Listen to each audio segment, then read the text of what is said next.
Welcome to the Outer Realm with MicheleDerocher and Amelia Pisano. Airing live on the United Public Radio Network, 105.3 FM in New Orleans.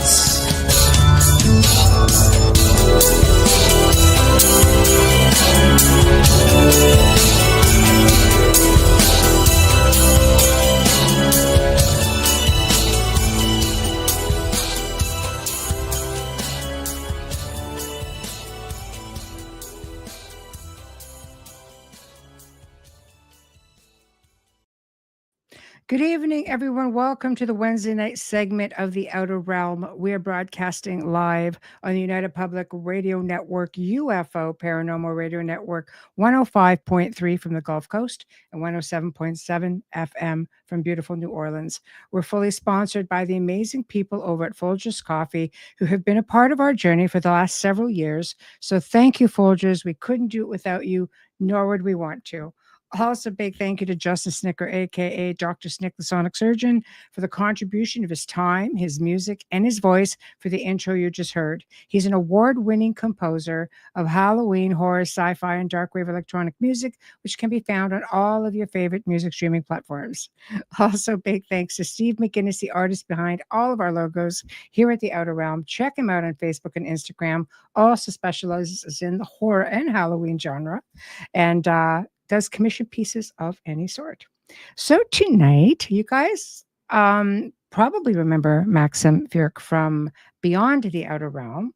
And this time, of course, we're going to be talking about his book, Cold Region Hoodoo, Paranormal Tales from the Pit. And one of my favorite states, if not my most favorite state, is indeed Pennsylvania. It's just got so much incredible history. The hauntings are amazing. All of the high strangeness, of course, is amazing. And I'm looking forward to seeing and hearing all of the tales that Maxim has accumulated and put into his books. And there'll be quite a few surprises in there that some of you guys may actually kind of go, what? Wow, that's amazing. Because I know my people. So hello, Patsy. Hi, Janie. Hi, Kathy. So people are starting to roll in. So as always, guys, you know, we are streaming across 8 different platforms simultaneously. 7 of them have chat. So we'll come here to the soundboard. Roku TV does not have a chat room, but please feel free to listen in there if you have it. Otherwise, everybody on X and Rumble, you may not know, but we can see your comments here on the soundboard and would love to hear from you. So guys, again, all of these different platforms, please know that we're going to go, keep up with our guest. I will periodically just put some of your comments up. As always, I'll flash them up there.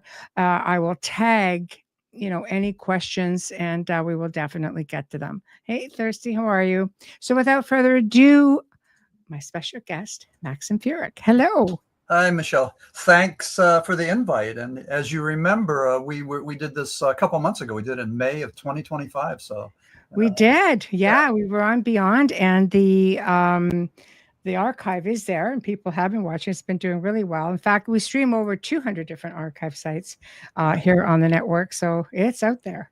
Yeah. And, we talk about the 6 degrees of separation, how everything is just so interconnected. But, the fact that you are based out of or, New Orleans, or I don't know, but with the recent hysteria over the Annabelle doll, they took it out of Monroe, Connecticut, took it down to New Orleans, and then all of a sudden there's a plantation fire and there's a jailbreak with 10 inmates took off.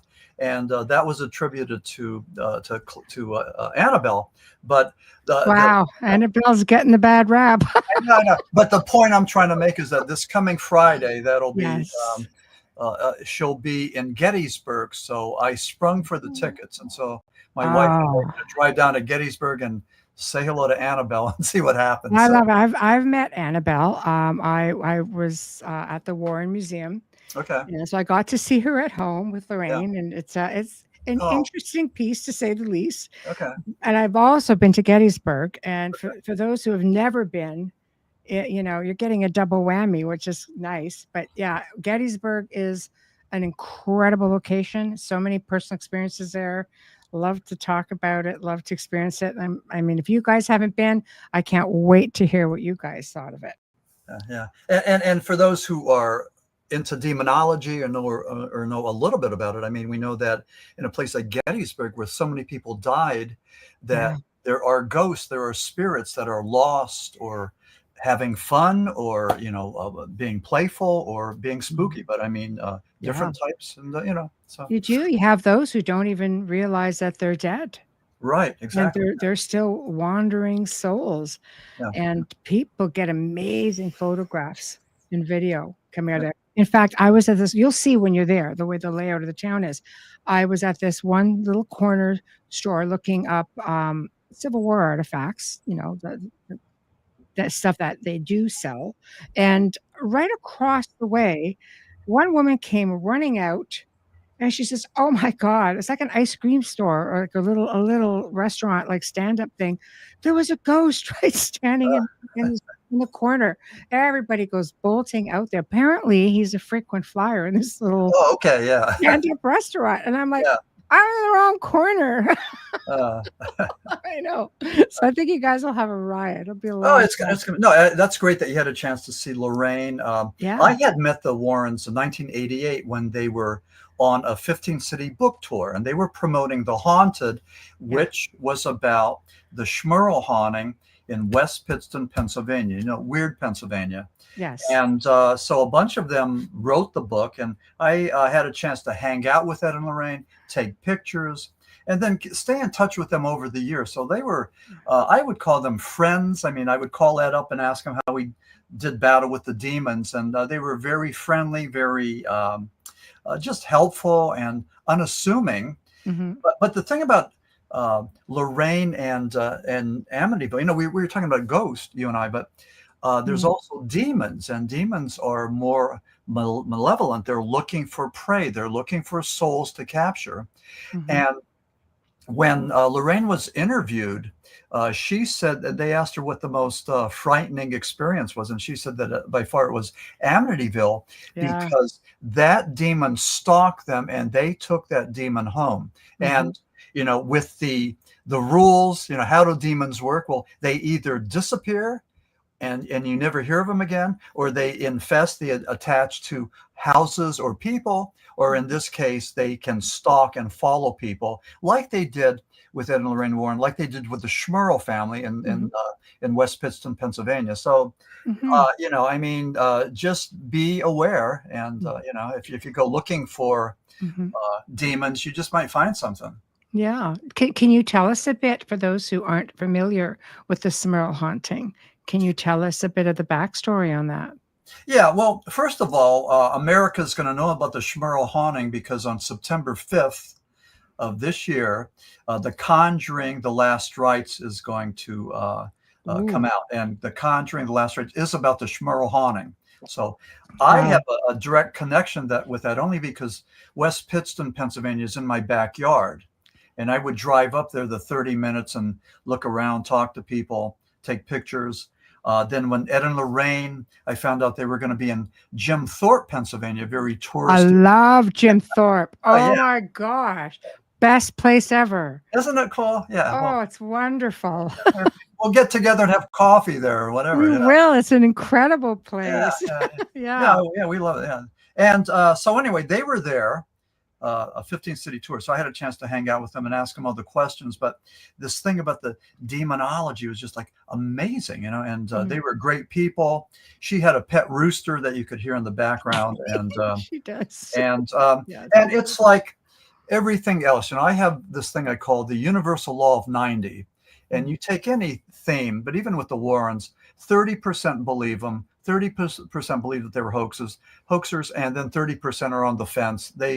They're busy paying their bills or going to Kohl's shopping or whatever, Mm-hmm. So that's just the way of the world. And but the Schmurl haunting was Pennsylvania's Amityville Horror. It was your traditional haunted house with the grunts, the smells, the profanities etched in the mirrors.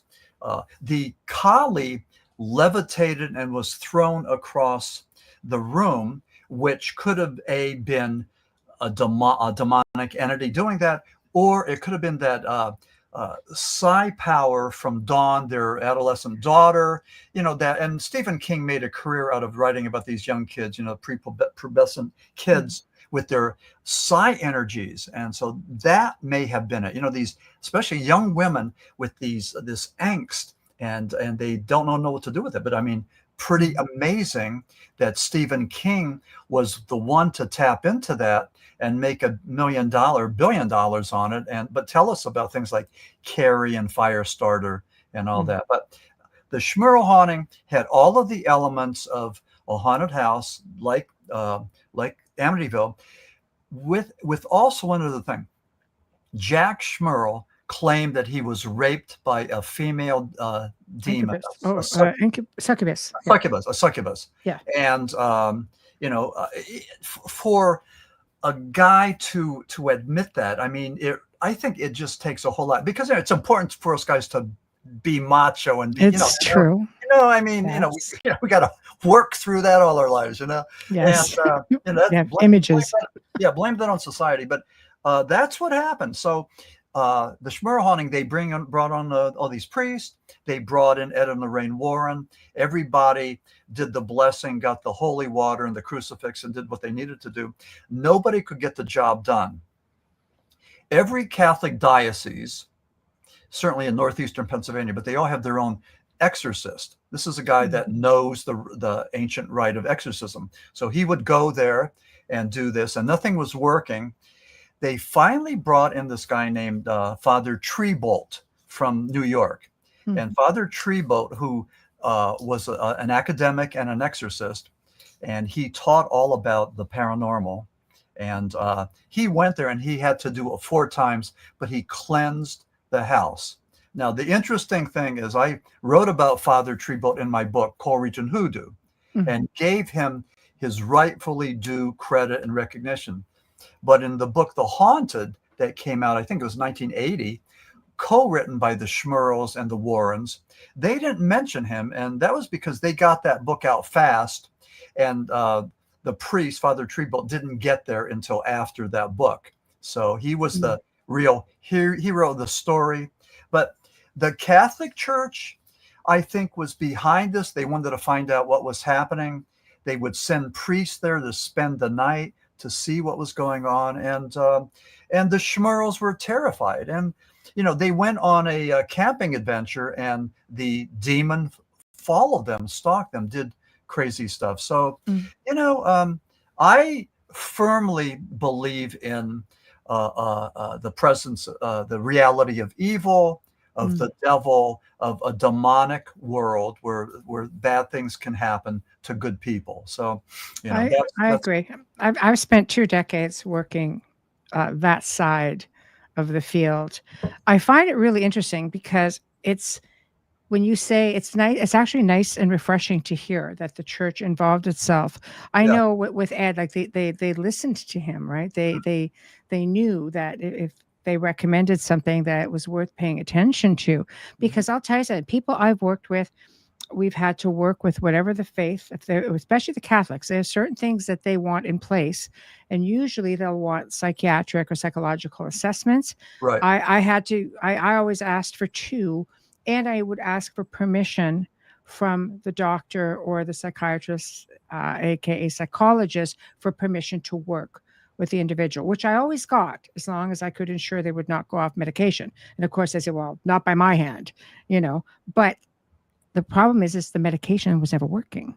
So they had to rule out things like schizophrenia or psychosis. Tourette's syndrome. Sure. All of it. Yeah. So now, this is cool that they actually went and stayed there. That's awesome. Yeah. And somebody like Ronald DeField Jr., Butch, was 23 years old and killed his family. But the court said that he was sane, yet he was a murderer. He wasn't insane. And so he wasn't insane when he picked up that gun and shot his father and his mother and his 2 sisters and his 2 brothers. what was he? I mean, psychiatrists don't like to use the term evil, but certainly, they said that he wasn't insane, but he had a personality disorder. So here's 6 people slaughtered at the High Hopes at Amityville thing, and then George and Kathy Lutz move in there for only 28 days. They got it at a bargain. It was $80,000. And all kinds of things started to happen. And, there's a lot of sentiment after the fact that a bunch of people got drunk and decided to go and, conjure up a haunting at Amityville, that it never really happened. But from everything I've read and everything that I believe, it did happen. And, but again, I think some of the people that are looking at this, the researchers, say things like the participants are projecting their fears and their ideations on the house, that it's them making that manifest. But I don't know. I mean, I'm a believer. I think that something really horrible happened there. And after 28 days, they cut their losses. And I could tell you, I spoke with Christopher Lutz. We would chat now and then. And he said the things that went on in that house were pretty unbelievable. And he attributed some of that, of course, to George, but he said there was definitely things there. And now Laura DiDio, who's been on our show quite a few times, she's the reporter that broke the story. Okay. She was there, she'd been in contact with Hans Holder. She was there with the seance at the Warrens on behalf of her news network. And she knew, like the entire backstory. I think, I can't even recall offhand if she had spoken to Butch or not, but there was a lot. And she said one thing that was interesting. She said, the new people who lived in there had always said nothing ever happened. She said at one point she had asked, I guess she called, she needed to do a walkthrough. She wanted to do a walkthrough. And, this elderly lady, this sweet elderly lady, started talking to her. And all of a sudden, this very gruff, low growl voice came. She was just hollering, barking at me. Wow. And when I went in there myself with my German Shepherd, all its hackles got up at the bottom of the stairs. She goes, I was like, okay, that's it. So, and she goes, and that's not even with the difference. That's with a woman who swears they never had an issue in that house. Yeah. So I don't know. I guess does it affect, us as we are? Do we help to bring that forward? Some of us are more easily victimized than other, maybe. Yeah. George Lutz thought that was the case. He thought that some people just have that that perception, that vulnerability, that vibration, whatever it is, that they're just more attuned to some of that. Yeah. Alan says, did they rule Ronald DeFeo sane or competent to stand trial? Because he was ruled sane. Yeah. And when they were going back and forth about was he psychotic? They said no, he was a personality disorder, and by that they meant somebody who lacked compassion and somebody that really needed self-gratification. I mean, immediate gratification. And he was into meth. He was shooting meth. I think he was doing heroin. He was on Thorazine because he was just crazy. And he was wealthy. His parents were affluent. Butch would walk around with thousands of dollars in his pocket. And his family worked for a Buick dealership. So he drove a nice, muscle car. Owned, I think. Yeah, I can't really recall. Yeah. So he had a lot of things going for him. But him and his father had a really volatile relationship. And, so anyway, that's the, but see, so you have that friction in there right off the bat, between him and his father. And it gets crazy. I think a lot of times this is always things to factor in is if there is something there, this is something that they do. They create havoc because they need that negative energy. It feeds them. And I've worked with people. I said, just don't feed it. Just positive, live, love, laugh, dance. Exactly. And they say, respect that energy. You're exactly right. Yeah. Respect that energy.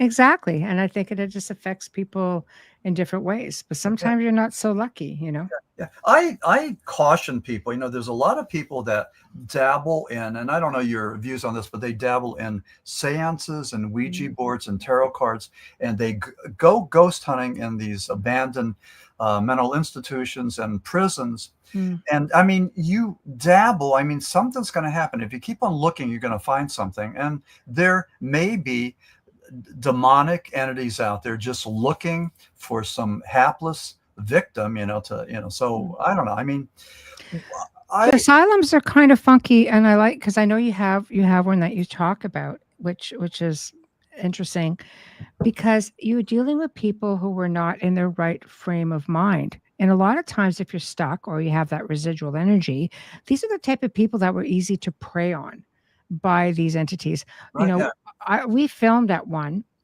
time, where for some TV show, and a photo was taken of the psychic medium at the time. Tons of pictures were captured that were incredible at this place, and you could see what looked like something with like horns, like right Oh, over him, coming out of like the rafters practically. And and that was, nobody saw that right away. But it's just like you still have that confused energy that gets preyed on, mm-hmm. and it would be easy for criminals back then even to plead insanity and get in there and rule the roost. So you know how that's going to go. Yeah.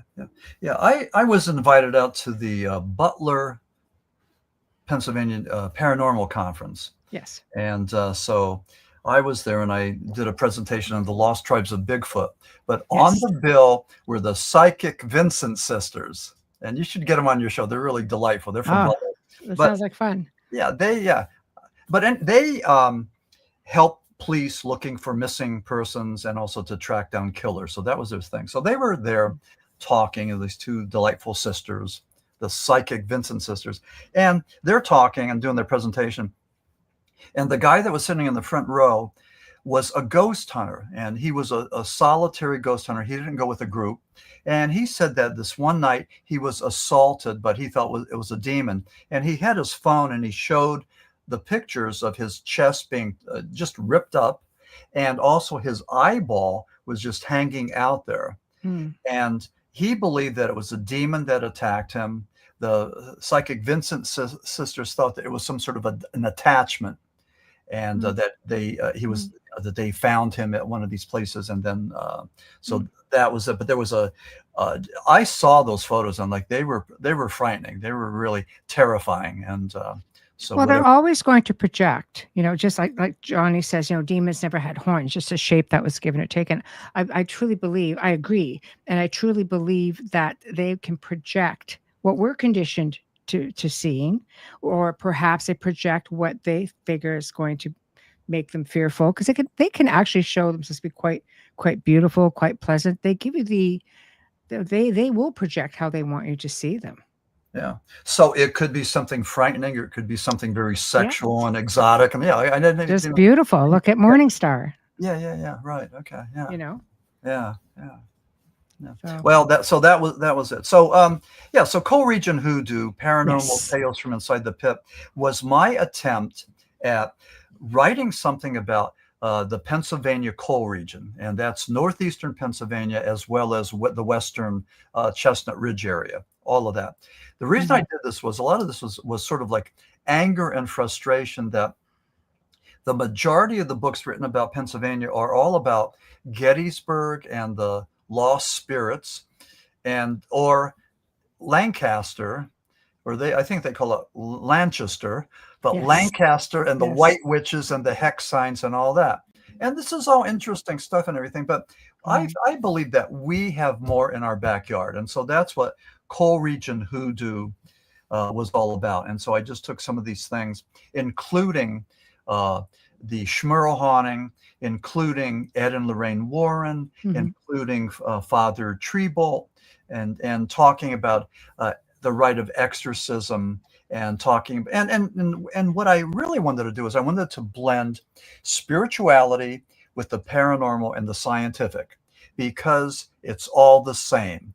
And there's numerous people that say that, and I mean, everything is in this this ball, this ectoplasmic goo, whatever it is. I mean, it's all the same. We're all the same in the same vibration, and give or take. So, and when you look at it that way, I mean, it's okay. I was a little bit cautious. I was thinking, boy, if I write about spiritual stuff, nobody's going to like that. But it's part of the paranormal. And for example, Pope John the 23rd was down there at the Shepton mine for 2 weeks, and they claimed that he saved their lives. And this was a matter of life after death.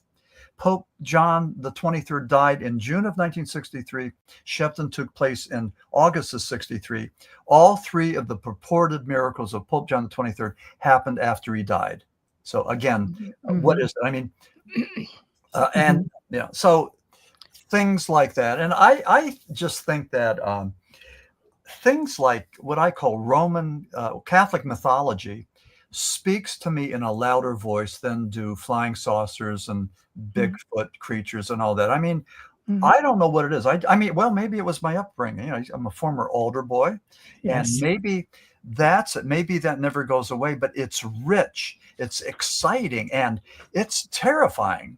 And and you could say, well, the devil doesn't exist and evil doesn't exist because it's old-fashioned. And a lot of people think that this was just something used by the church and our parents. If you don't go to church, if you don't say your prayers, you're going to go to hell, or the devil's going to get you. So that's a big one. To keep us afraid. Yes. And I think the devil wants us to think in those terms, that it's just. But if you think about it, Maxim, there are a lot of spirit that are roaming around death, especially like older, not so much this day and age, but older, because the term instilling like the fear of God into you, you go against the commandments, especially like in the Puritan times or just like, Victorian times, they would take that pretty seriously. Gosh, I broke one of the commandments, coveted my neighbor's wife. I'm going to take my chances and stay here. I'm not going anywhere. I'm not moving. And a lot of times they get stuck because they forget the part, they see like the fear part, but they forget the part that your God is all loving. And you will be forgiven if you ask for forgiveness, right? And even with I talk to a lot of Catholic priests, and they're very open. They'll talk about this stuff. They love talking about it. And I lost my thought. Here we go. I hate when that happens. It doesn't happen.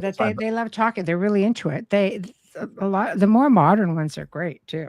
I think that a lot of Catholic priests or Catholic theologians would rather steer away from this kind of talk. They'd rather talk about God's grace and God's love and God's forgiveness rather than some of this other stuff. But I presented several presentations, one in Florida and one in Pennsylvania. I had over 100 people there, and it was Catholic mysticism. I talked about the demons, the exorcists, the miracles. I talked about bilocation, like Padre Pio. Being at two places at the same time, and other individuals that did the same thing, or Saint Teresa of Avila, who was able to go and through prayer and meditation reach states of ecstasy, rapture, and flight of the soul, which is an out-of-body experience. And she was like just such a wonderful God. I'm in love with Saint Teresa of Avila. She was a 17th century Spanish mystic that was a devout Catholic during the Protestant Reformation, during the Spanish Inquisition. I mean, look out, they're coming after you. So, I think it's great. There's cases where she levitated, that the nurses, the nuns had to hold her down, and she was embarrassed with this, but this was part of her ability. So, Alan says, I suspect Padre Pio is the real thing. He was Lorraine Warren's patron saint. And my co-host Amelia, her mother, I think, had met Padre Pio. Because he's the most recent, right, of the saints, technically speaking. He passed in the 80s. Would it be correct in saying that? He has a place in Bartow, Pennsylvania. He's a monastery there, and the interesting thing for your listeners who may not know Padre Pio, Hey, Mark Eddy. He Mark's everywhere. Yes. Padre Pio had this stigmata. He bled the wounds of Christ. And when this happens, you were talking about if somebody is actually possessed or if they're mentally ill. So there has to be a litmus test. I mean, what is this? So when Padre Pio's bleeding like that, a lot of these priests didn't believe it. And the first thing they think is he's a con man. So what they did was they wrapped him up with this gauze, and they watched us. So they thought they'd let him be bandaged up for a week, 6-7 days. At the end of that time, they took off the bandages, and what they wanted to see was signs of healing. They wanted to prove that Padre Pio was just as human as you and I, and here he was still bleeding. I mean, he was suffering the wounds of Christ. So people would come to his church in Italy to have their confessions heard and to rubberneck and to see him bleeding. They would do that too. Yes. And the Vatican couldn't believe this. This was like a sideshow. Thousands of people were coming there, and the Vatican couldn't believe that this con artist was able to convince thousands of people that his delusions were real. So Padre Pio suffering the wounds of Christ, and then he's being castigated and blamed by the Vatican and by the church, but he was the real deal. So it wasn't just the stigmata, but it was the bilocation, that there were numerous documented cases of Padre Pio being at two separate places, viewed by numerous witnesses at the same time. What would we call that? Could we put a name on that, Michelle? I mean, give it a name. That's a saint, if I ever heard of one. It goes even further, though. He's still busy in the afterlife. Like I said, Lorraine Warren prayed to him, but remote viewers have called in on him, as well. And he was seen praying at Notre Dame when it burned. Okay. Wow. Padre Pio said that the strength of Satan is great, but I go to the Blessed Mother for my strength. Yes. And it's interesting because in Catholicism, and I know that's not everybody. Well, my grandparents are the same thing. It was always to the Holy Mother. Yeah. So, but when Ed Warren did battle with the demons, he would invoke the spirit of Jesus Christ, of Padre Pio, but he loved the Holy Mother. Ed Warren loved the Holy Mother. Yeah, and Saint Michael the Archangel. Yes. But so they all had their, I guess, favorites. But I have my Padre Pio holy water. There you go. I mean, and it's what is it? It's a help. It's a you go through life with something, whether it's a picture of your loved one, whether it's a crucifix, something that represents positivity and hope and inspiration and all those good things. We sort of arm ourselves with that because maybe we're at war. Maybe we're at war with demons and, evil. I mean, who knows? But I mean, this works for me, and I find nothing, silly about it. I just think that, I think it's serious. So, but again, I don't find anything silly about it either. Yeah. Well, thank you. Yeah. But so Padre Pio, and just an interesting, amazing individual. And yeah, I think, when we talk about that type of an infestation, because that's far beyond a haunting.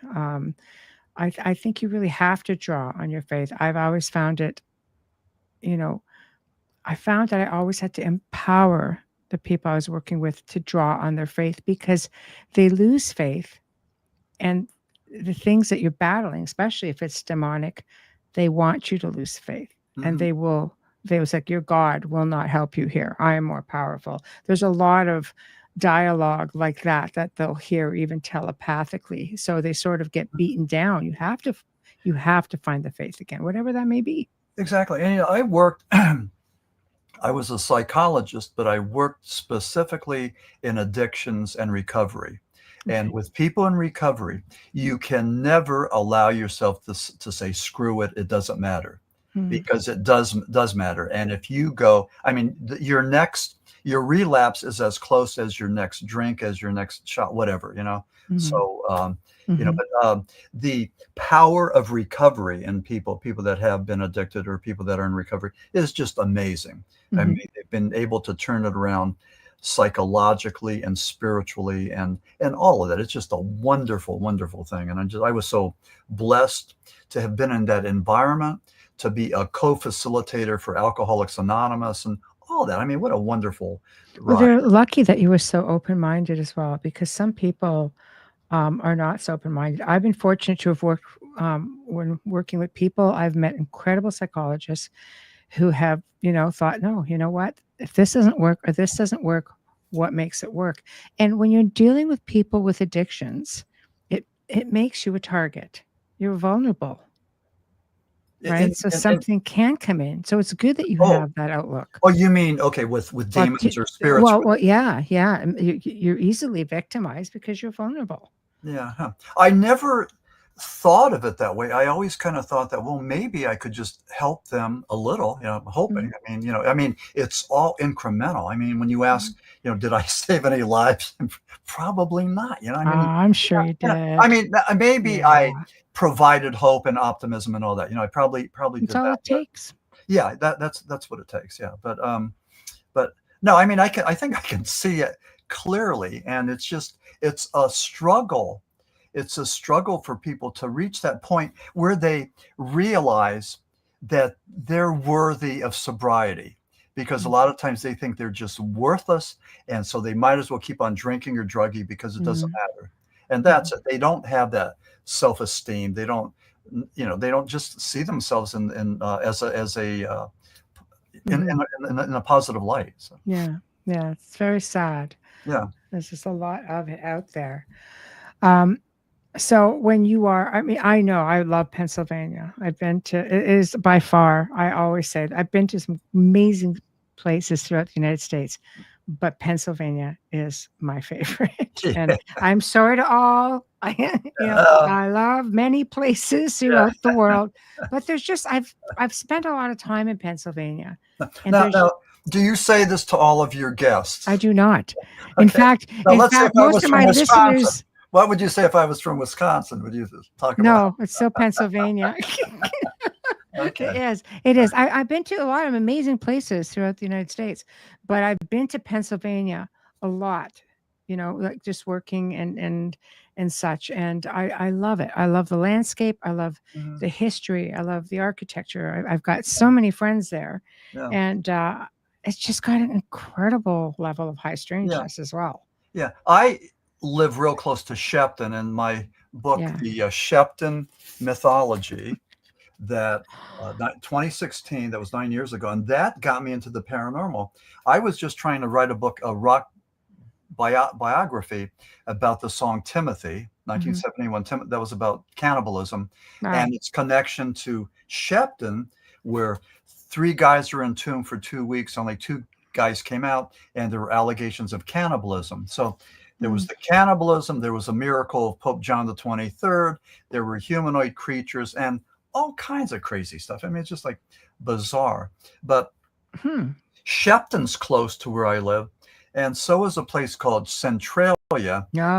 That's a popular one. Yeah, and that's gutted. I mean, here's a place that an Irish Catholic priest was beat up by the Molly Maguires.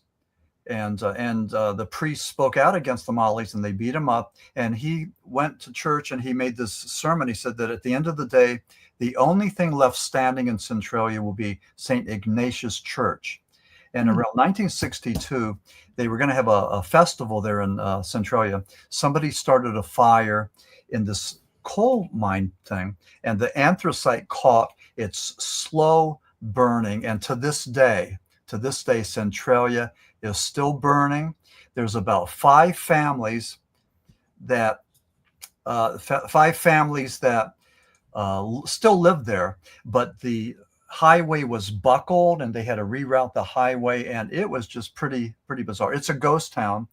There's been horror movies like Silent Hill, based on Centralia. So, but all of that is in my neck of the woods. It's just kind of crazy. We kind of take it for granted, but you do. Yeah. You do. Yeah. You've got all these great places. Yeah. But you know what? The coal mines, I'm glad we're on that topic tonight because there have been paranormal shows out there where they've go in and they investigate the mines and so on. And there always seems to be hauntings affiliated with them, or things like folklore, like the Tommy knockers. Oh yeah. Right. People think Tommy knockers, just then they think right away Stephen King, but they Yeah. don't look at the actual lore, and how it's all connected. Mhm. So, do you want to talk about that a little bit since we're like in the cold region?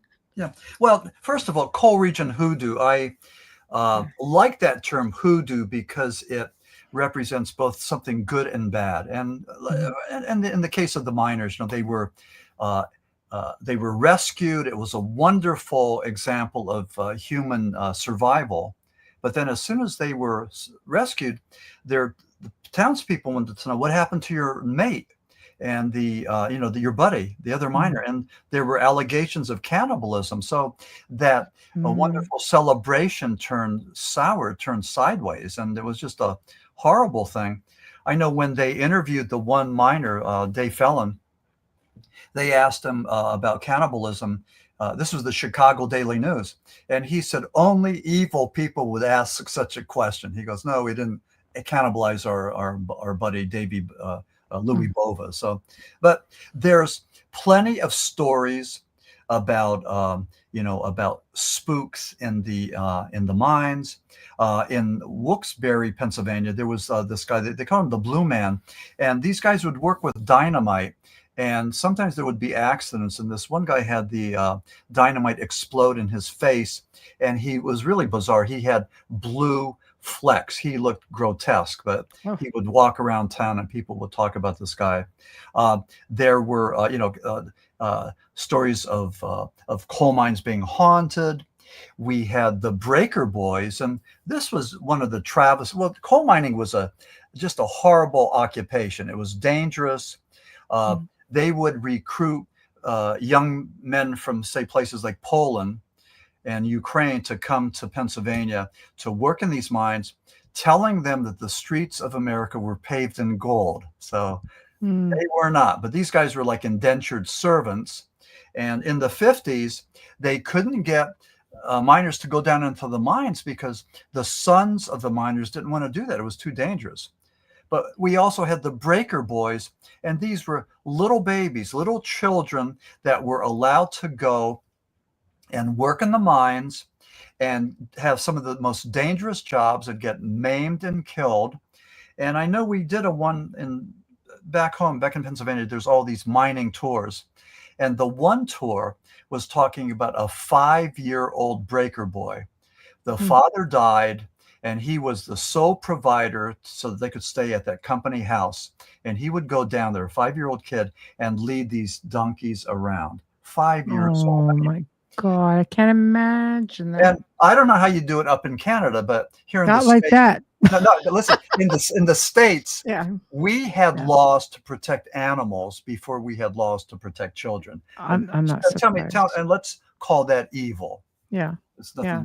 It's I'm sure you're not the only one, but it's funny you mentioned the Molly McGuires because when we were in Jim Thorpe, oh yeah, okay. we got a private tour of the jail. Oh yeah, okay. With the hand, did you go in? Yeah, the hand in the jail cell. That no matter how many times they paint over it, it keeps reappearing. Yeah. And that was the Molly McGuire Yeah. that they accused him of, I guess, murders. But he said he was innocent. He goes and he put his handprint there. He said that will stay there until I'm proven innocent. So it's still there. It's still there. I know. But I love the stories that go with all of it. And of course, for those who don't know, with Jim Thorpe, it was a really big coal mining community. You go right into the center of town. There's a huge piece of like coalstone. Yeah. It's a very, they call it the Switzerland of Pennsylvania, but it's very scenic. They have a railroad there and all this. Yeah. They have the Asa Packer Mansion. They have a bunch of mansions, but the chandelier in the Asa Packer Mansion was used to model the chandelier in Gone with the Wind. Wow. So quotable quote. That's incredible. We learned a lot taking a tour of that mansion. Just Yeah. if you had a lady of the Madonna, the Holy Mother, if you Yeah. had that in the living room, it meant that you'd made over $1 million. And there was one in the living room. It's like kind of like Yeah. going, oh, And they yes, were okay. industrialists, so they made money through railroads and all that. Yes, But yeah, yeah. it's a very nice thing. Yeah. So yeah, Pennsylvania has that, and I took that term hoodoo from down in the bayou, from down in Louisiana. Yes. I thought, you know what, this works for us, so let's Let's call go it with the it. Coal Region Hoodoo, and Yeah. and everybody likes it, and I mean, just that title seems to be just to be a grabber, so I think it was a pretty good. Mhm. Not that I was thinking in terms of marketing and publicity, but it turned out to be a pretty good strategy. So Yes, yes. Well, you guys have a lot down there. And it's also, a really rich mix of stories because you have your serial killers, you have your famous movies, you have UFOs, you have Bigfoot, you have, the whole, mythology thing. You've yeah, got Chestnut Ridge, you've got, yeah. the Shaver mystery. I mean, what don't you guys have? That's what I love about it. It's got everything. Well, we have such an influx of Polish, Ukrainian, German, Mhm. Welsh. I mean, the whole thing. I mean, we're sort of Mhm. a fabric, Yes.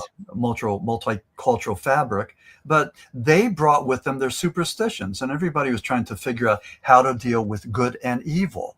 And and everybody sort of told the story in their own way through fear, Mhm. and these immigrants that came over there put their own spin on things, and hence Mhm. we have a lot of things in the area that that's steeped with those superstitions. Mhm. Certainly, Lancaster is more noted for the Pennsylvania Dutch and the hex signs and all that, and Mhm. that's been so commercialized. But back in the day, somebody might have put a hex on Farmer Brown's cow so it wouldn't give milk or whatever. So we had things like that, and Mhm. Mhm. or you would go to somebody to to put a hex on somebody. So Mhm. crazy stuff. Yeah. Yeah, it is. And of course, I mean, we can get into the whole Philadelphia experiment, all of that. Like Yeah, Pennsylvania on average, yeah. why? What So draws everybody? yeah, so in Coal Region Hoodoo, Mhm. I referenced 3 motion pictures: Night of the Living Dead, The Mhm. Blob, and the Philadelphia Experiment, and Mhm. they were all pretty much Pennsylvania centric. Uh, Mhm. the Blob, that was Steve McQueen's breakout role, and Mhm. they still do the run out where they go to, I think it's Phoenixville, Pennsylvania, and where the diner was, and Yeah. the Blob went over the diner, so they Yeah. dress up and they run out through that. And that's a big thing, but the Blob was based on a true story. Something came out of the sky, some kind of goo landed on these telephone lines, and the police saw it, and it was written about in the papers. And then these film directors who were in Philadelphia at the time decided to make a motion picture out of it. So there was a little bit of truth with the Blob, a Yes. little bit. And Yes. then with Night of the Living Dead, which took place in Butler, Pennsylvania, uh, north of Pittsburgh, and that was in 1968. And it sort of kicked off the zombie genre and the undead and all that, or certainly jump started it. Mm. And but it was more about the social fabric at the time. And in 1968, if you think that 2025 is bad, take a look at what was happening in America in 1968. I mean, the assassinations of Martin Luther King, Robert Kennedy Jr., the Tet Offensive, where our government General Westmoreland, said that every province in South Vietnam is secure, and every province in South Vietnam was overrun by the VC. That was the Tet Offensive. Mm. Just the North Korea seized the Pueblo. We had the Chicago riots, and then we had the after Martin Luther King Jr. was killed, we had the Easter Sunday riots, where over 100 cities were torched by Black Americans who were just so enraged and sad, and just felt that their souls had been ripped out of them. So 1968, I mean, we lived through that. And, whenever I get too crazy about 2024, 2025, I think, I mean, that was bad, so anyway, but that was Night of the Living Dead. And it started to, the whole genre of zombies and the undead started to take off. And I think one of the best ones ever was The Last Man on Earth. It was a American Italian film with Vincent Price. And he called the zombies freaks, but the freaks have mutated and they're looking for human blood, and so he goes after them with stakes and everything. But it's a really well done dystopian, apocalyptic, end of the world thing, and Night of the Last Man on Earth. I mean, I just think it's so well done. So I love that movie. Yes. Well, you guys have had some great films come out of there. I just actually watched the original Philadelphia Experiment not too long ago. Before we even booked for this show, and it came up, and I was like, oh my God, this is an older version. And then I ended up watching a newer version after that, like some kind of continuation. I thought they were like really well done, but people look at that and it's hard for them to get their head around that actually is something that happened. Yeah. Was there one scene in the Philadelphia Experiment that you found more gripping or graphic? You know what? For me, I really got into the second one the most, because they do show, and you see these old photos where, the people, the sailors, the crew, some of them just manifest it, and they're caught in the metal of the ship. Yeah, right. Exactly. That's it. Yeah. That's right. And I'm looking at that out of your head. You can't. I know. Yeah. Yeah. I mean, and you think this happened, and Tesla had his hand in that, and I'm sure that's a whole thing. And what it was that during the war, the Germans had these mines, and when the Allied ships would go over this, that that magnetic signature would cause the bomb to go off. So all of the shipping were being destroyed. So I believe they developed the degaussing technique in Canada. And what they did was they would magnetize these ships so that magnetism would be nullified, so they could go over these bombs and nothing would happen. And supposedly, as the legend goes, that they were doing an experiment, and Tesla may have been involved in this. With the generators, I think. Yeah, exactly. Yeah. And what happened was that this ship, the Eldridge, a destroyer escort, was teleported from Philadelphia, Pennsylvania to Norfolk, Virginia. And I believe it stayed there for minutes, and then people saw it, and then it went back to Philadelphia. And during that, there were molecular structures changing, and men, sailors being embedded in the bulkhead, and people going insane and jumping off the ship. And then a guy like Al Bielak, who claims that he was the one that pulled the thing, and and that he was in charge of Montauk, and on and on. It got crazy. I mean, it went from the Philadelphia Experiment that had kernels of truth to something that became very bizarre with people like Al Bielak and Montauk and all this. So again, you have to know where to focus your energies, and what makes sense, what may fit into the science, and what may be a little bit too bizarre and off the wall. With the Philadelphia Experiment, and I wrote about this in Region Hoodoo, I met a guy named Fred Tracy. My cousin Jim Furek was living in Derry, New Hampshire, and he knew this guy, Fred Tracy, that knew all about the Philadelphia Experiment. So I called Fred up. We started to chat, and then I went up to Derry, and I hung out with him for 3 days and took his narrative. And he was on another aircraft carrier, and they did the same thing. And Fred Tracy claimed that Admiral Forrestal read them a document admitting that the Philadelphia, this is during the end of the war, admitting that the Philadelphia experiment happened. So that was Fred Tracy's statement. You know, he's long passed, but I kept in touch with Fred for the longest time, and just an interesting individual. And the Philadelphia experiment, again, was triggered by a guy from Pennsylvania, from Western Pennsylvania, and Carlos Allende, you know, who started to write to the Pentagon, and you know, and they started to watch him, but he seemed to know things about energy propulsion devices, and so anyway, but he played a part in that. So yeah, I'm not at all surprised. You know, Pennsylvania is a wondrous place, and to have something like that, you know, take place. I mean, let's face it, you've got like the naval yards down there, like Erie out that way as well. You know, so of course it's the perfect place. You know, there was a Project Blue Book case that took place at Erie. They had some visitors from New York State that went there, and they saw a Bigfoot creature and a flying saucer. And the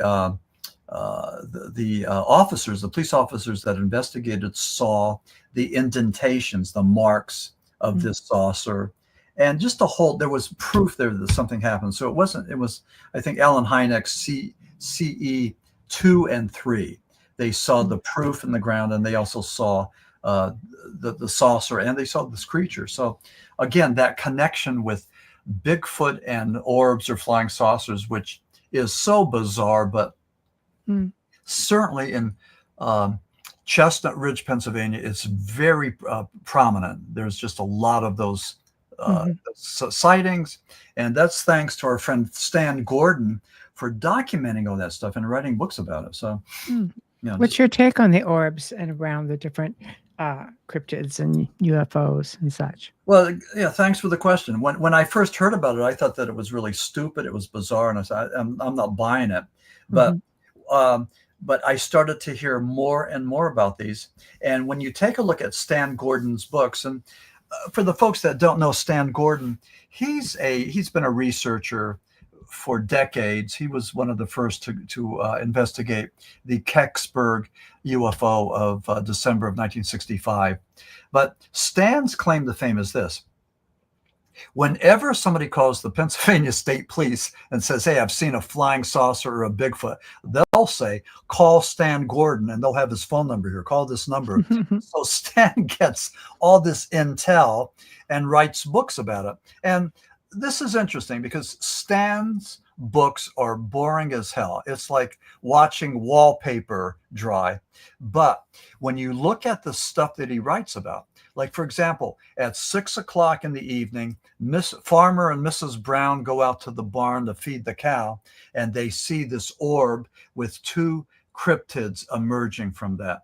And so he has this detail, the time of day, the people, the place. I mean, very incredibly detailed and documented stuff. So Stan Gordon is, I mean, we're really fortunate to have somebody like that. He's like the keeper of the key. So he was able to go and do this documentation.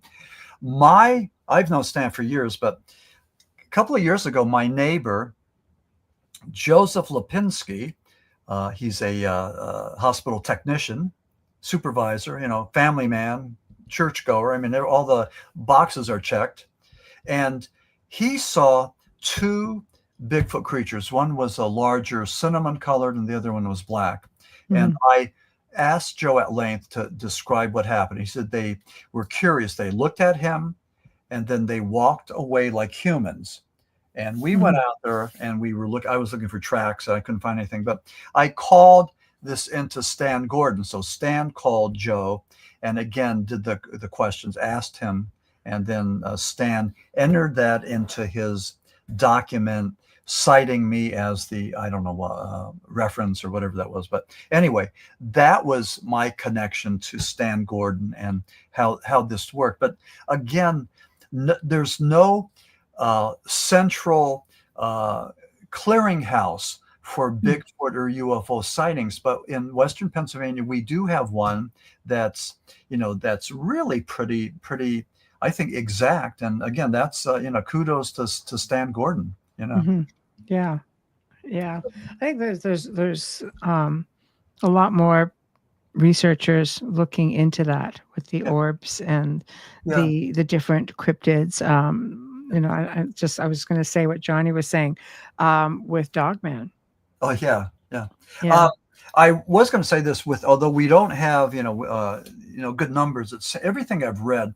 They claim that in the United States, the leading states for seeing Bigfoot are California and Washington State. And then after that comes either Pennsylvania or Florida. And in Pennsylvania, we have the Bigfoot. In Florida, we have the skunk ape. And skunk ape, of course, is supposed to be smaller.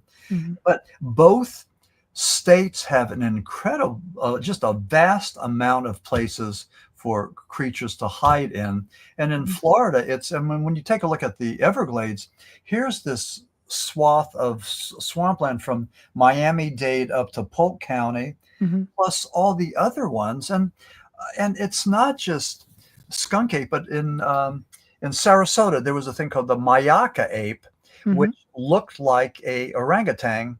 And there's pictures all over the internet about that. But the Mayaka ape, this elderly couple had a camera there, and they captured this image. Lauren Coleman was able to take a look at that and said it was either a missing orangutan, a creature that looked like an orangutan, or it was, some specimen that we've never been able to identify. But you could see this creature, and I could picture the picture with all the grass, flaring out. So that was the Mayakaka ape, I believe you called it. But Lauren Coleman thinks that there's something there. So anyway, but Florida, the popular conception is that the 1970s had the majority of sightings of the skunk ape, but since all the development, and then they're building left and right. I mean, it's just a horror. It's horrible. I mean, we know we're losing so much, but anyway, not the developers, but yes, the rest of us. The rest of us, yeah, exactly. But they're saying that skunk ape is either going up to Georgia or it's going deep into the swamp. So I don't know, but you can see, because nobody's going to build there. But it's one thing I find, like in your area, many areas, that perhaps is uncharted territory, is all the mountains. The hills where people aren't in. You can imagine, like, the cave systems. They're out there. People are going into tunnel systems. Yeah. They easy places to hide. Yeah, easy places to hide. And also, the question of where's the carcass? Where I live in Florida, we're snowbirds. We spend winters down there on the Gulf Coast. But there was a boar, a wild pig that was killed. It was on the side of the road, and we're going back and forth, and I'm watching this thing, and it took 2 weeks for this thing to go and be eaten by the crows and the buzzards, and for the sun to bake it down to where the fur, the skin was just like nothing. So 2 weeks. So same situation. I mean, you put that carcass deep in the woods, with not next to a highway, with all the traffic and everything. And I think there's just more creatures there that could go and and break it down and eat it and all that. So it doesn't surprise me that we haven't been able to find a carcass. Certainly with Bigfoot, we don't have the carcass, we don't have the DNA, and so we don't have any proof that the scientific community can hang their hat on. So all we have are some marvelous footprints, the foot cast of Bigfoot, and you really have to take a look at those and give them some respect. And certainly Jeff Meldrum is one of the foremost collectors, and he talks about, the size is bigger than any man or ape, and the stride. So he talks about that in very mechanical, scientifically mechanical terms that the rest of us probably don't understand. But there's proof there, and so I find all of this fascinating. That's why I do this. I think that there's an Indiana Jones in all of us. We're all looking for that holy grail. We're trying to climb that mountain. We're trying to find that answer. And as I said earlier, demonology and all of that seems to speak to me in a louder voice than anything else. I mean, I love flying saucers and I love Bigfoot and all that, but demonology and the miracles and all is just like my head spins. It's great stuff, and well, we live in a pretty wondrous place. I mean, this the planet, the different anomalies. If you start getting into dimensional stuff and multiverses, and I think John Keel was really on top of that. Right. So possibilities are endless. Right. Looking at Bigfoot, even with the consensus that they can use infrasound. Like you start really digging deep, and it's just like you have to ask yourself, are we dealing with, if you ask a primatologist, it's gonna be like, no, this is just another species. But you start really getting into some researchers who are boots on the ground, spend a lot of time out there, and Ron Moorhead, basically, I mean, he's been on a couple of times talking about this, and I love the whole quantum side of it. Yeah. Well, if it's not flesh and blood, what is it? So take a look at the theories. And Jacques Vallée was saying that, the extraterrestrial thing doesn't work. That's pretty old fashioned. We've moved on from that. So we're looking at the interdimensional theory that who was it? Einstein and Rosen talked about, the bridge theory in the 30s. Now we call it the wormhole. But basically, if you could take that space-time continuum and fold it, you could punch a hole between the things. And instead of traveling trillions of light years from A to B, you're there. So why not?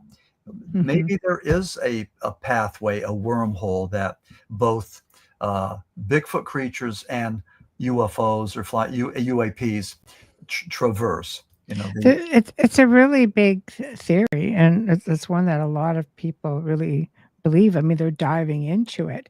But here's something that I truly believe, and I was just going to use this as an example. The military has proof and carcass of Bigfoot. After Mount St. Helens, Hurricane Helen, they were flying them out of Washington in North Carolina, and there are photos of these things being hauled out. There are also, I believe, if you go into, the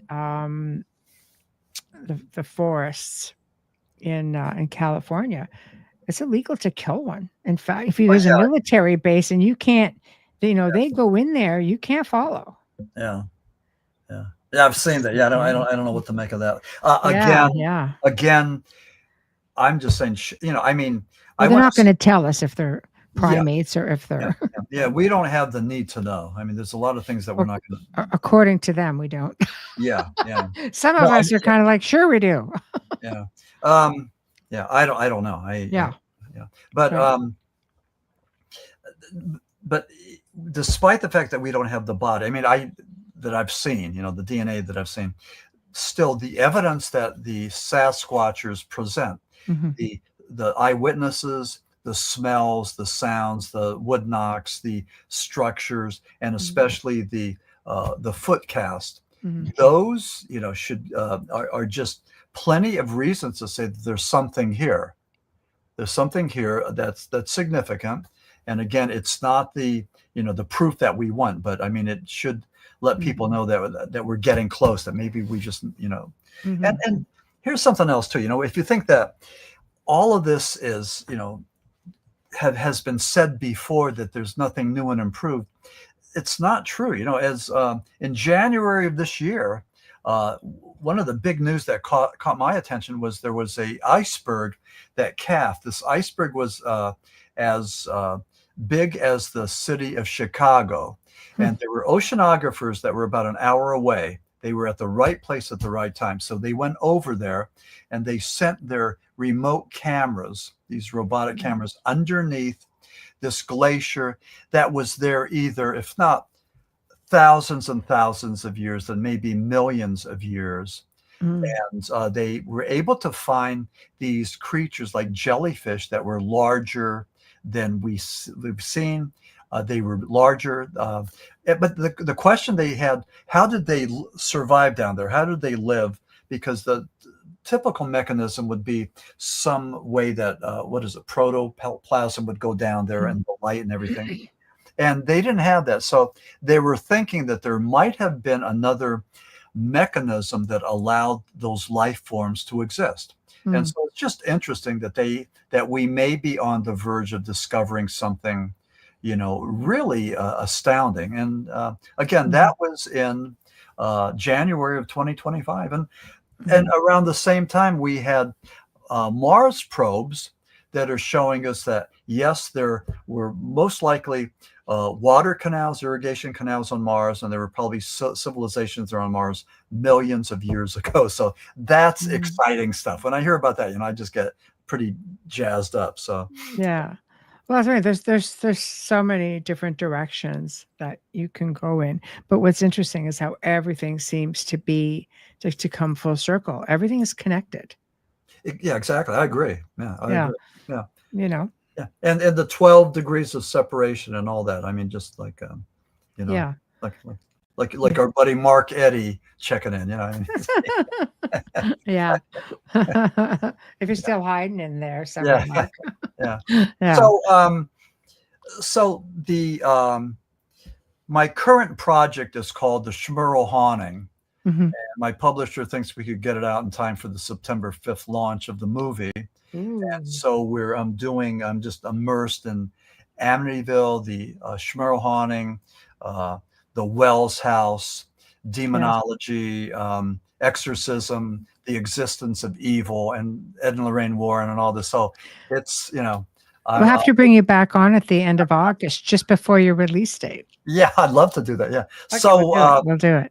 Yeah, so we're hoping that we're going to get this out, but I'm excited. I think it's going to be a lot of fun, and I'm committed to getting it done. So I've been working like a fiend, So yeah. Well, I mean, then you're getting into the whole October thing. Now you're into spooky month. Besides that, and this is what everybody wants to delve into. You made a statement earlier that I find very interesting, especially around certain types or times of the year. And we'll just go with October and Halloween and all of that. And I think it's because, people get into that mode, like they want that thrill. They want to have that experience.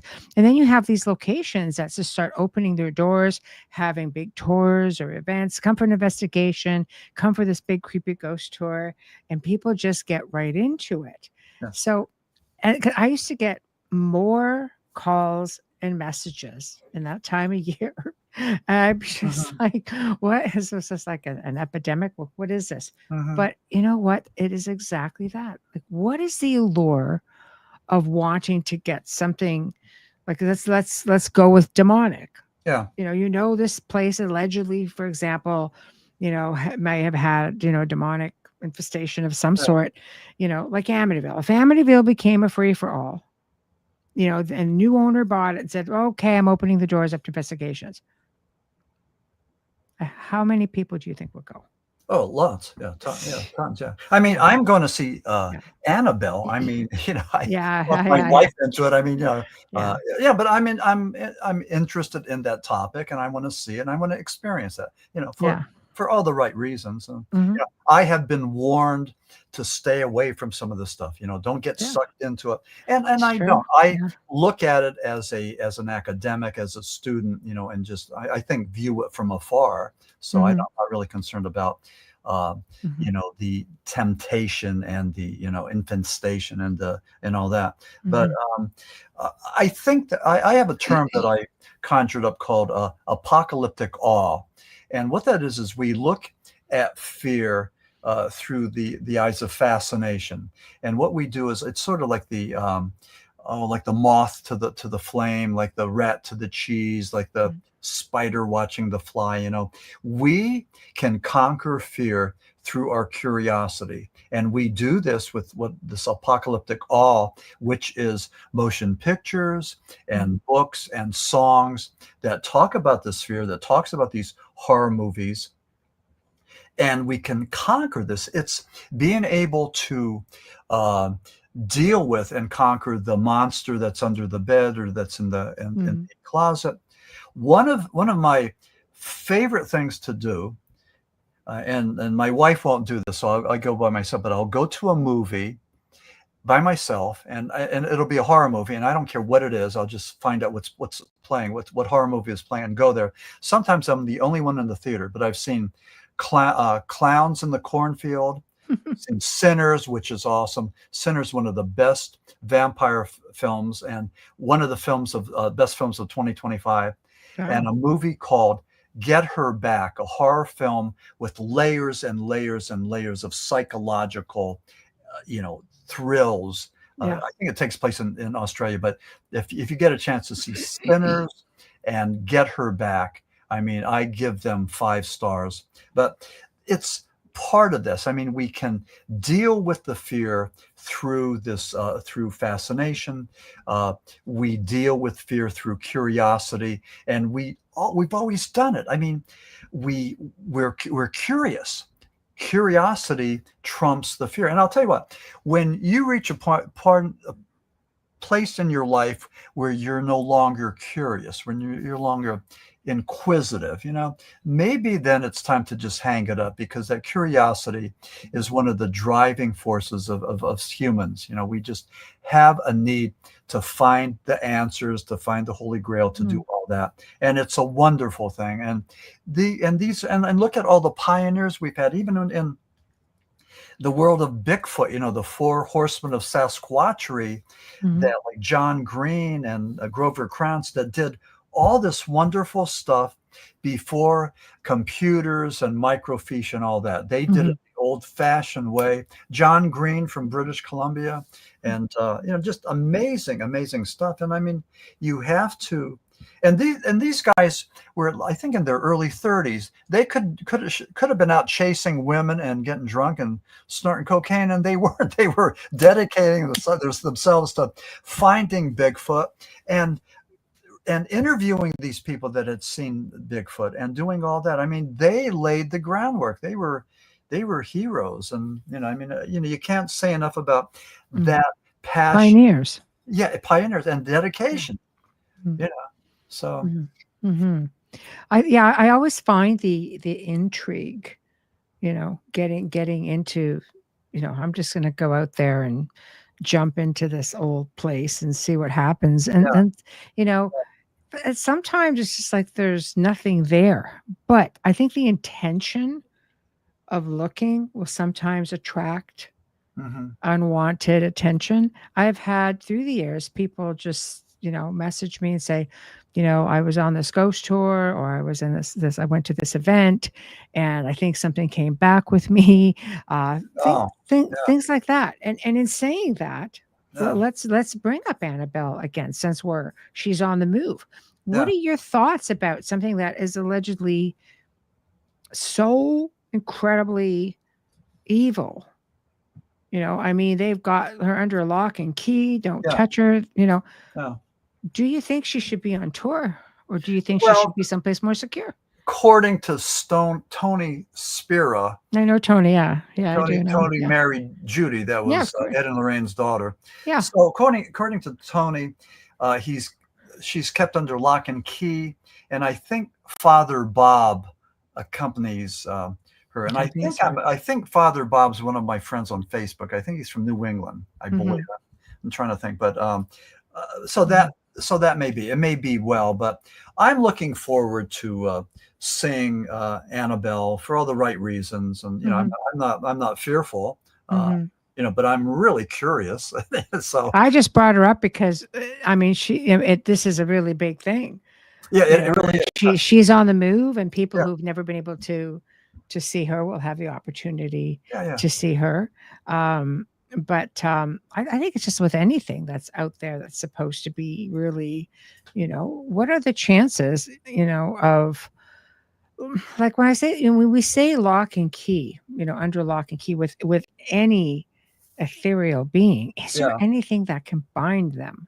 Oh, no, I mean that doesn't make sense. I mean, when he says that it was under lock and key, but I don't know what happened in New Orleans. I don't know. I think it went missing for a period of time, Oof. and that's when we had the plantation fire and the jailbreak, Yeah. and an inside job, but a jailbreak nonetheless.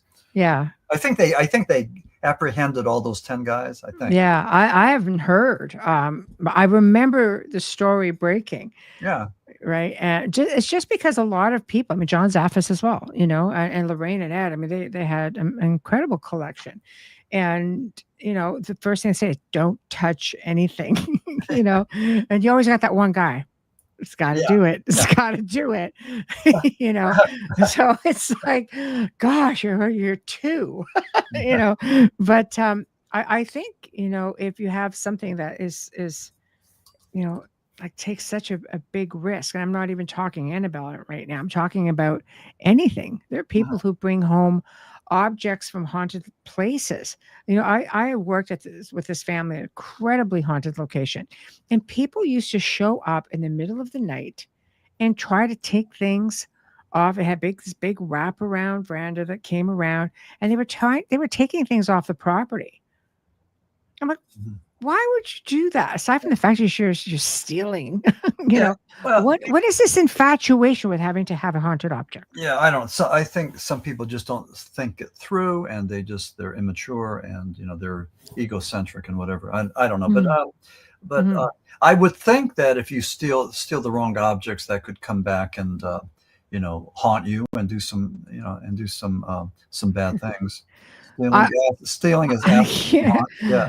I've had people, just be at locations that were haunted, not, just like, let's say you're going to take a rock from someplace or whatever, who have had, one woman who contacted me, they did take, I think it was just like a rock or a piece of stone that had fallen off the building, something like that, and didn't think anything of it.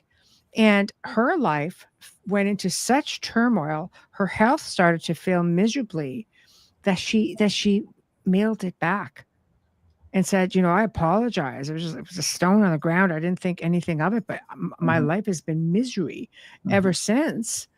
And when she got rid of it, through, getting help with people, of course, who were researching and being properly guided along, but it still took her, honestly, Maxim, 10 years.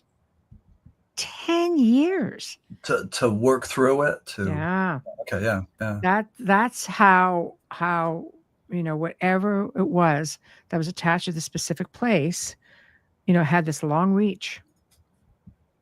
That's crazy time. Yeah. Well, look, kids, y'all have to be careful when you're going out there. Don't be fooling around. I don't know. It'd be like trying to give Annabelle a hug. Yeah, right. Yeah. Well, I'm looking forward to seeing her on Friday, and the tour is at 2:30. So it's the trip's about 2.5 hours from where I live, so it should be fun. And Gettysburg's just great, So it's beautiful. Have you been before? Have you? Yeah, we have. Of course. Yeah.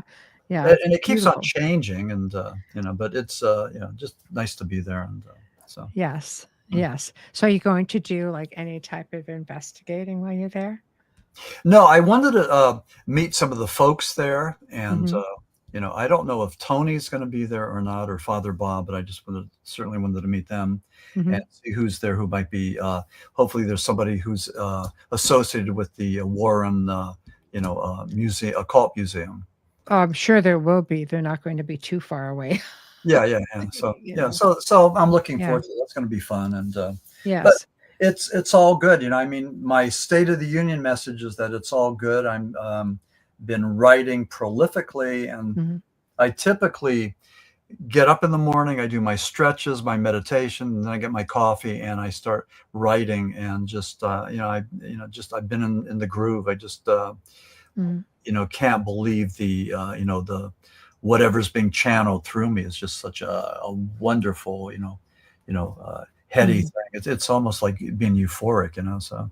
Well, let's talk about that for a minute. So when you started, right, because as a psychologist, Yeah. right, you're like logical, right, you just got that larger degree of logical, look scientific perhaps, Mhm. so you start getting involved in all of this stuff because your stories are incredible. Like you just start reading and they're well researched. So now you're delving into these really crazy areas. Were you always spiritual, or is this something that sort of developed as you started being aware of this world filled with highly strange Yeah. beings and events and areas? Yeah. No, I don't think we changed much. I mean, I was a rock journalist. I was a successful rock journalist, Yeah. and I love rock and roll. And I could probably write another book about rock and roll. But, Yeah. but the paranormal speaks to me again in a louder voice, just like the demonology speaks to me in the loudest voice. Yes. And I like wearing all those hats. I mean, I've written about Bigfoot and about flying saucers.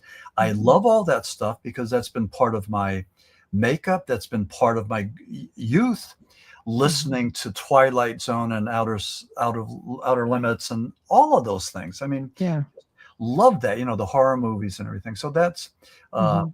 I mean, me and a lot of other of my, people of my generation. So I don't think any of that's unique.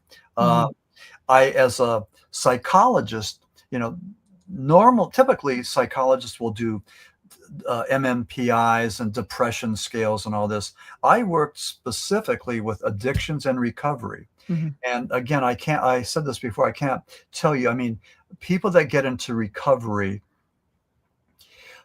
I would ask people that had been, say, heroin addicts or alcoholics for years and years and years, how did you get into recovery?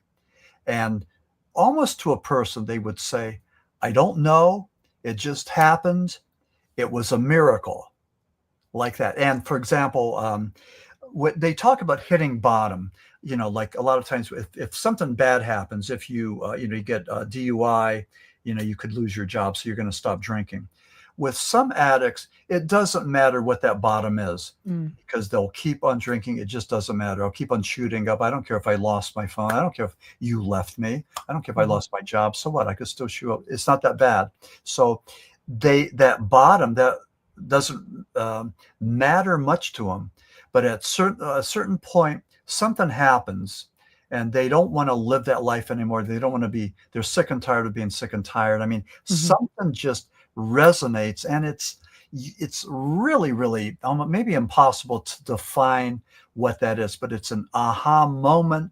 It's a moment maybe where we become spiritual and we realize that we have worth and value and we're worthy of sobriety and the joys of recovery. And I think that's what it is, but it is a miracle. And, I mean, you could put any word you want to. In the early days of AA, it was Jung who talked about a spiritual enlightenment or a spiritual conversion.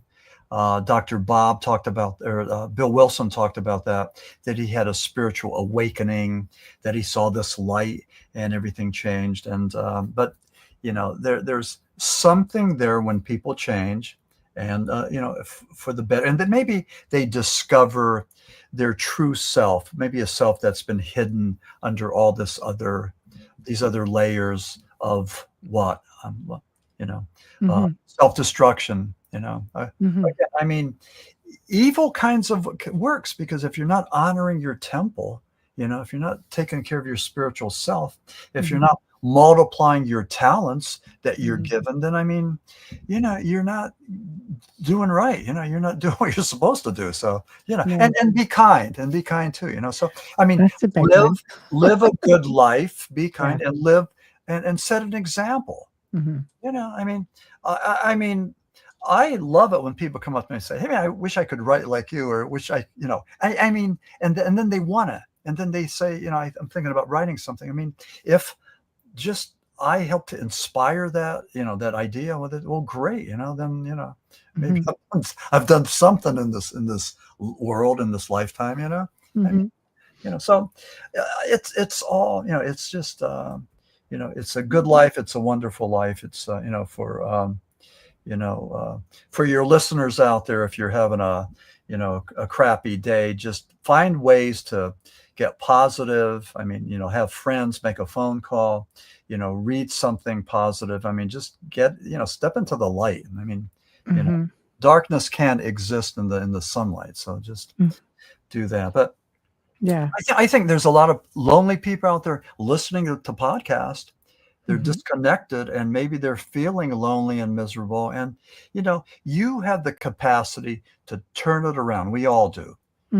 I mean, we have gifts and powers, and we can do that. We can, walk on the happy side of the street. So I agree. And I'm also, a big advocate for paying things forward. yeah. I've donated so much of my time. I've worked with people all over the world. People always say, well, what do you charge? I says, I don't charge anything for my services. That's crazy, at least for me. I didn't need to. I never did it. So they said, well, we don't feel right. And I said, then pay it forward. Yeah, right. Yeah. Help somebody else. Donate to an animal charity. Donate to your favorite charity.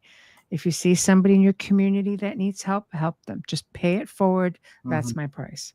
Yeah. And people would be just like, they don't get that. Yeah. But it's a magical thing when you it is, see it all moving. It's a really magical It's thing. a beautiful synergy that if we all did that. Yes.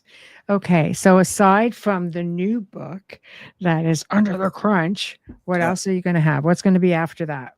Yeah. Well, what's going to happen before that is the Paranormal Apocalypse. And that is, that was sent into Hangar One on June the 6th, I believe. And they're looking at, it's going to be, they figured they could have it out in 8 weeks. So that'll be maybe August. So I'm Paranormal Apocalypse should be coming out around the same time as the Schmerl Haunting. I'm very excited about both of them. And when I saw that one, I went, oh, well, we have to do that one. And now you're mentioning this, and I'm just like, okay. We're gonna. Yeah, that was just like that just happened. I thought, I want to do this, and I called my publisher, from Hangar One, and we discussed it. So I think this is gonna be fine. I think it's gonna be great. Yeah, I'm looking forward to it. I would love to have you on to talk about both. Yeah. Oh, great. Thank you, Wayne. Okay. Good eye, my man. Absolutely. Yeah, I had a concept for that. That was a gray, an alien dressed as a Grim Reaper with the sai and an hourglass and all the skulls. And so that was my concept. And then they had their graphic illustrator do it. And I just loved it. Man, it's like kind of horrific. But in Apocalyptic Awe, or I mean, Paranormal Apocalypse, I talk about fear and how we are kept in fear through politicians and religious groups and society. They want to keep us afraid. And, what is the apocalypse? I mean, I talk about Revelations. I talk about the 7 seals. I talk about the 4 horsemen of the apocalypse. And there's a term called, and I just learned this, but it's eschatology. And eschatologists are the folks that are concerned about the end times. Yeah, it's a big thing. It is a big thing. Yeah. So when you ask, how's the world going to end? Well, is it going to be a nuclear war? Is it going to be a pandemic? Is it going to be, the environment? I mean, take your pick. And when you talk about pandemics, don't be callous about that, because we're not that far away from having something like a swine flu, a bird flu. Yeah, we got to be careful with that one right now. Yeah. So no, I mean, we're on an average. Yeah.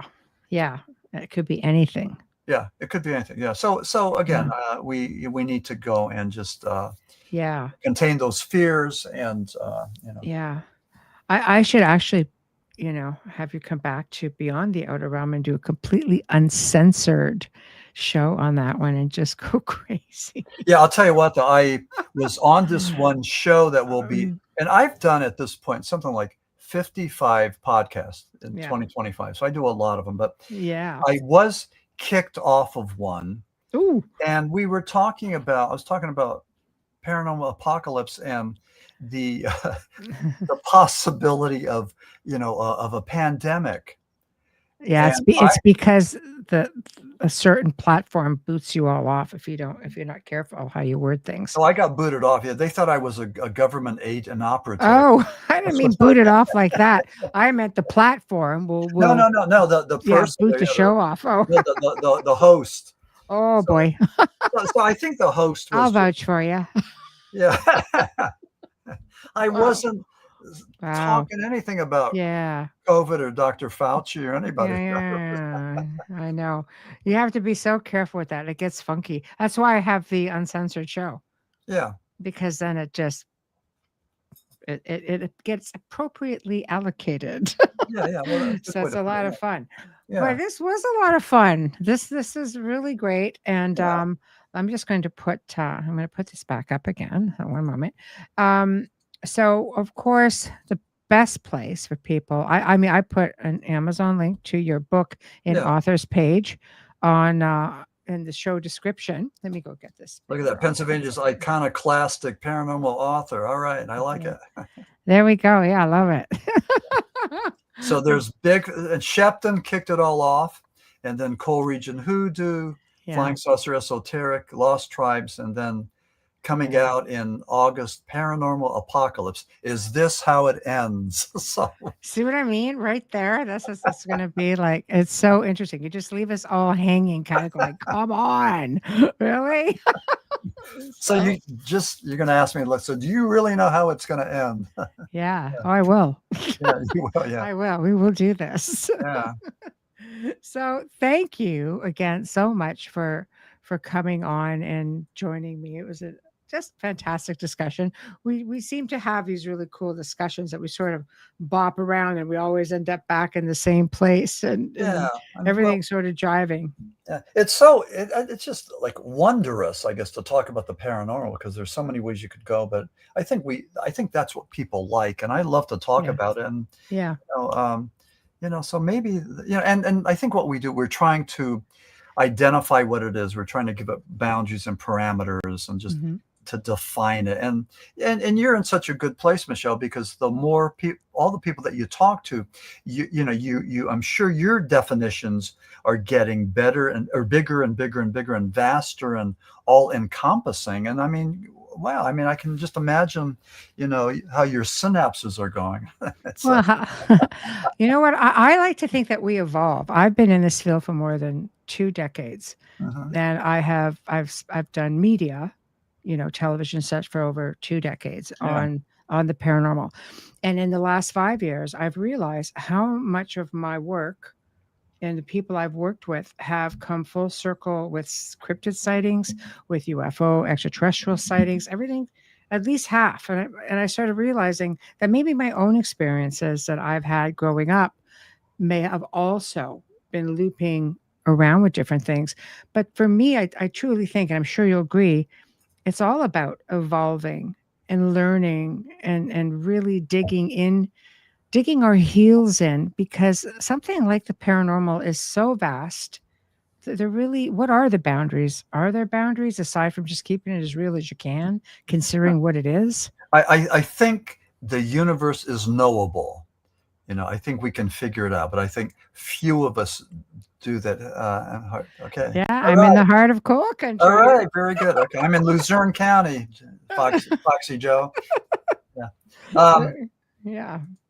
No, I agree. I think that, all of us have a right to joy and happiness but it's fleeting.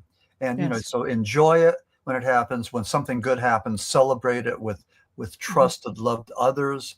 And when bad things happen, just ride with it, because that's not forever. It's not going to last forever. So just take it as it comes. And, life is Lackawanna. Okay. All right.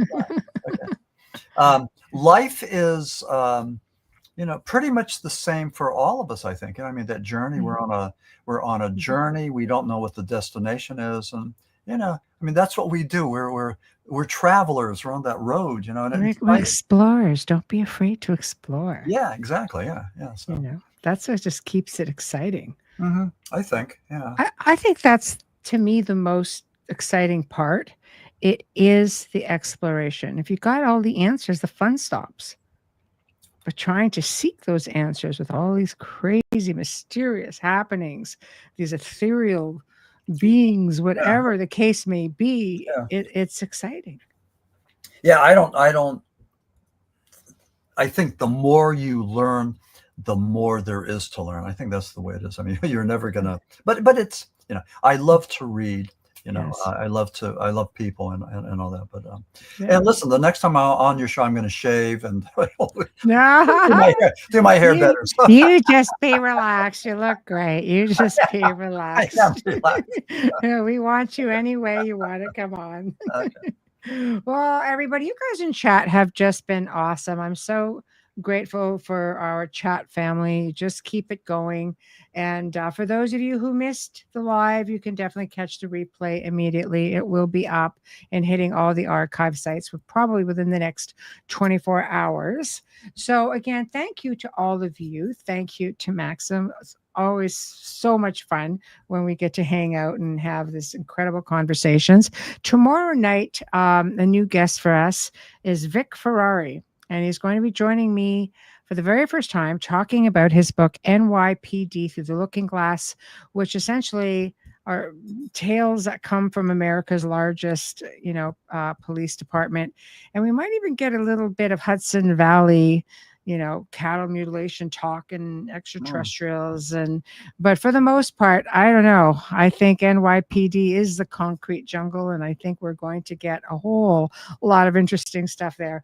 And next week on Tuesday on Beyond the Outer Realm, Dolly Safran joins me for an uncensored deep dive into AI, ET, and UFO technologies. And there's going to be a lot of conversation there. But again, note uncensored. So that's how we're going to leave it. And anything goes, as you know, on the Uncensored Show. So thank you all. Thank you, Folgers. Thank you, Justin Snicker. Thank you, Steve McGinnis. Again, we appreciate you all so very much. And we shall see you tomorrow evening. Good night and thank you.